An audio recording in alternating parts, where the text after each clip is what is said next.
আজকে ঘোর অমাবস্যার রাত। এই দিনকে সমস্ত রকমের বাজে শক্তিরা আরো শক্তিশালী হয়ে ওঠে। আমরা যখন এই খেলাটা খেলতেই চলেছি, কোনো ভয়ের কারণ নেই। যতক্ষণ অব্দি এই জায়গায় আমাদের আঙুলটা থাকবে, কোনো শক্তি আমাদের কিছু করতে পারবে না। কিন্তু একবার খেলা শুরু করলে আর হাত উঠানো যাবে না, যাই হয়ে যাক না কেন। ঠিক আছে, সুস্থ থাকো। আমাদের এই তিনজন ছাড়া এই ঘরে যদি আর কেউ থাকো, তোমার উপস্থিতি সাড়া দাও।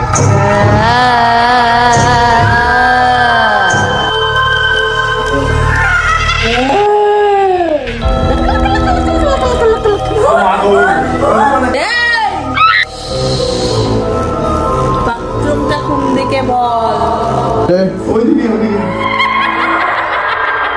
तू तो गया बेटे।